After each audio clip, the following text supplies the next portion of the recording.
بسم اللہ الرحمن الرحیم نحمدہ و نصلی علی رسولہ الکریم اما بعد 15 روزہ اسلامی عقائد کورس کے دوسرے حصے کا چھٹا عنوان ہے کلمہ اسلام۔ اسلام کا کلمہ ہے لا الہ الا اللہ محمد الرسول اللہ۔ اسلام کا اصلی کلمہ یہی ہے، اس کے یہی 2 جز ہیں۔ اب اس کلمے کے الفاظ میں، اس کے معنی مفہوم یا مصداق میں کمی بیشی یا تبدیلی کرنے والا مسلمان نہیں رہتا۔ جیسے قادیانی لا الہ الا اللہ محمد الرسول اللہ میں محمد سے مراد مرزا قادیانی کی ذات لیتے ہیں، تو یہ مصداق میں تبدیلی کی۔ کچھ لوگ ہیں انہوں نے اس کلمے کو آگے سے بڑھایا ہوا ہے، اس کے الفاظ زیادہ کیے ہوئے ہیں، تو وہ بھی مسلمان نہیں۔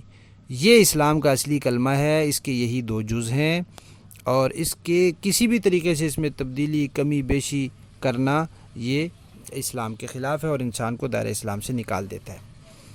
اب سورہ صافات کی آیت نمبر 35 میں ہے لا الہ الا اللہ، اور سورہ فتح کی آیت نمبر 29 میں ہے محمد الرسول اللہ۔ تو قرآن پاک میں 2 متفرق جگہ پر اس کلمے کے دونوں جز موجود ہیں، اور بخاری شریف میں ہے یہ کلمہ موجود ہے شہادت اللہ الہ الا اللہ و ان محمد الرسول اللہ، وہاں بھی مکمل کلمہ موجود ہے، وہاں ساتھ شہادت کے الفاظ ہیں۔ تو عرب میں یہ طریقہ ہوتا تھا کہ کسی بات کو پکا کرنا ہو تو کہتے تھے کہ میں گواہی دیتا ہوں، تو کلمہ تو وہی ہے لا الہ الا اللہ، لیکن ساتھ گواہی کے الفاظ اضافہ کیے ہوئے ہیں۔ اور کنز العمال میں اسی طرح پورا کلمہ ہے شہادت کے کلمات کے بغیر۔ حدیث شریف ہے کہ عرش پر لکھا ہوا ہے لا الہ الا اللہ محمد الرسول اللہ۔ اور کلمہ کے کچھ حقوق ہیں مسلمانوں پر، ایک تو یہ کہ اس کے الفاظ کو صحیح تلفظ کے ساتھ ادا کرنا۔ بعض لوگ پڑھتے ہیں لا الہ الا اللہ تو غلط پڑھتے ہیں، یہ حق ہے کلمے کا کہ صحیح تلفظ کے ساتھ اس کو پڑھنا۔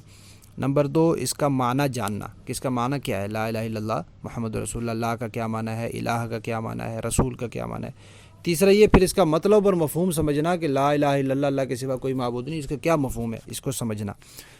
اور چوتھا یہ کہ کلمے کے مطابق پوری زندگی گزارنا۔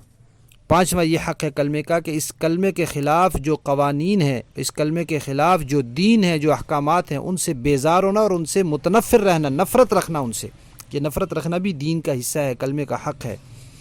اور چھٹا حق کلمے کا یہ ہے کہ کلمے کو غالب اور بلند کرنے کے لیے اپنے جان، مال، وقت ہر طرح سے جد و جہد کرنا، قربانی دینا، اور جہاد کا موقع آئے تو جہاد کرنا۔ یہ کلمے کے 6 حقوق ہیں ہر مسلمان پر۔